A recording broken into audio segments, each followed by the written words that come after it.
Happy Friday from the KUOW newsroom. This is Seattle Now. I'm Ruby DeLuna with a roundup of today's top stories. It's Friday, February 27th. Seattle Mayor Katie Wilson is calling on city departments to find ways to slash up to 10% of their budgets. The Seattle Times says the request was outlined in a memo circulated this week. It said the goal isn't to make across-the-board cuts, but to identify cost-saving options. Wilson's predecessor, former Mayor Bruce Harrell, also asked city departments to brace for reductions, but the Times reports he was able to avoid cuts by leaning on the city's payroll tax on large businesses.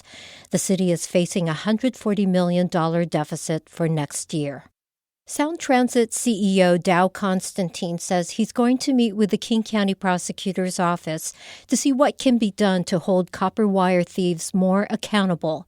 A series of incidents over the past few months has disrupted light rail service around the region, including the latest one that happened this week near the Federal Way station.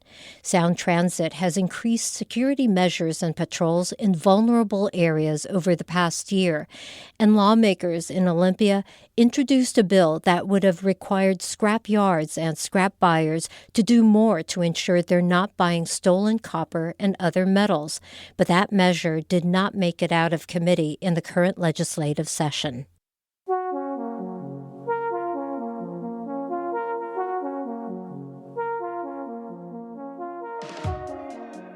And now some info from Olympia. Washington state will soon shift decision-making power on vaccines away from federal bodies. Spokane Public Radio's Owen Henderson reports. After Health Secretary Robert F. Kennedy Jr. installed several anti-vaccine members to a federal immunization advisory committee, the group reduced the number of shots recommended for kids. Now, a bill to decouple Washington immunization policy from that committee's guidance is headed to Governor Bob Ferguson's desk. The measure will also require insurers to follow state guidance on what shots to cover, not federal advice. In a statement, Insurance Commissioner Patty Kuderer said the move is meant to ensure health guidance comes from experts, not people she described as political appointees with no medical training. This follows Washington's move to partner with California, Oregon, and Hawaii to make public health recommendations separate from federal policy. I'm Owen Henderson reporting. Millions of dollars could be eliminated from Washington state's Running Start program as lawmakers in Olympia try to address a $2.3 billion budget shortfall. The dual credit program covers tuition at community and technical colleges for high school juniors and seniors. The Seattle Times reports lawmakers have proposed cutting $14 million from the program. If enacted, students may have to start paying tuition for courses they take during the summer. The change could affect almost 7,000 students, according to the state's Office of Superintendent of Public Instruction. The proposed income tax on high earners continues to work its way through the Washington legislature as lawmakers try to balance concessions for businesses with a desire to have a fairer tax structure. KUOW state government reporter Sarah Mises-Tan has more. Progressive Democrats in a House committee have removed a provision from the income tax bill that they say would have given a $550 million tax break to high-grossing companies. Representative Sean Scott, who brought the amendment forward, says the revised tax proposal will do more for working families. What profit was it really to our state if we pass a income tax on the one hand, but then turn around and hand some of the largest corporations in human history $500 million. Other changes added include a sales tax exemption for diapers and an earlier rollback of a tax on technology services. Senator Jamie Peterson, the lead sponsor of the millionaire's tax proposal, says it's still on track to get to the governor's desk. In Olympia, I'm Sarah Mises-Tan.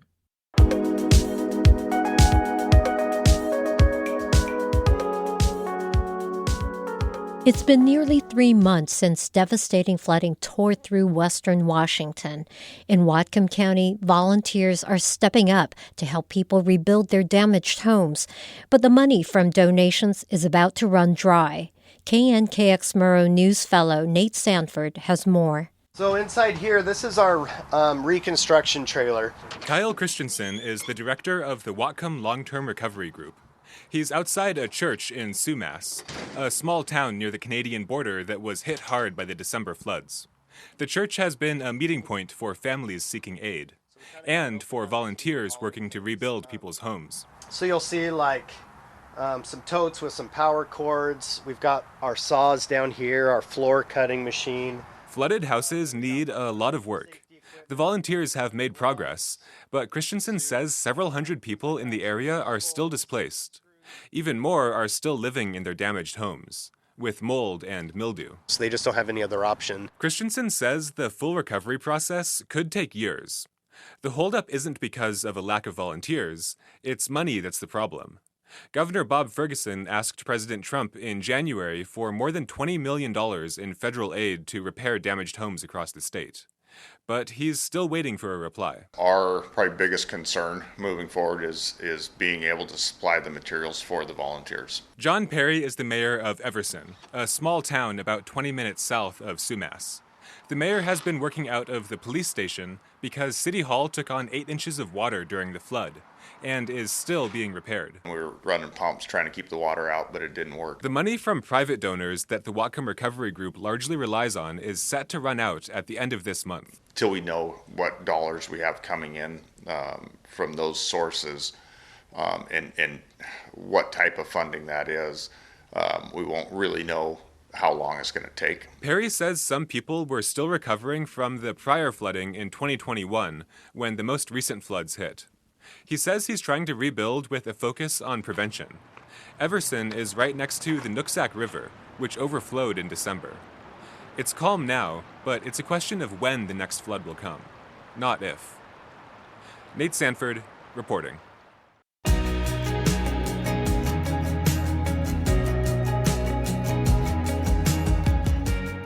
Grammy Award-winning singer and Western Washington native Brandi Carlile has been named one of Time Magazine's Women of the Year for 2026. She was one of 16 women to receive the honor that Time says is set aside for women who are working to create a more equitable world.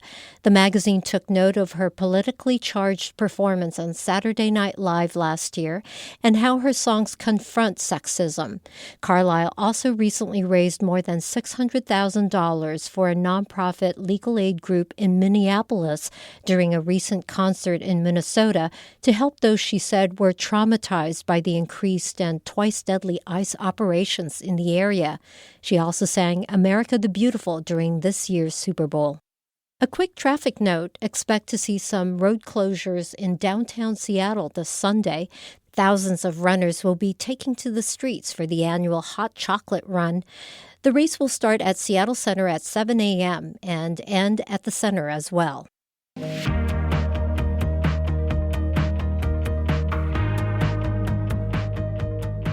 And finally, a look into employment numbers in Seattle, where Amazon is no longer the city's largest employer, according to a new report from the Seattle Times. That title now belongs to the University of Washington. And a note, KUOW is a self-sustaining service of the university. KUOW's Monica Nicholsberg spoke to Kim Malcolm about what Amazon's shrinking headcount in its hometown means for the local economy. Monica, thanks for joining us. Always good to be here with you, Kim. So how many people does Amazon employ here now in Seattle? Amazon confirmed today that they have just shy of 50,000 employees here in Seattle. That's down from a peak of about 60,000 in 2020. This isn't a huge surprise. Amazon has been saying for years that it's shifting its future growth to the east side. And as part of that, Amazon now considers the broader Puget Sound region to be its HQ1, not just Seattle. Yeah, interesting. So how many Amazon employees are there in Bellevue?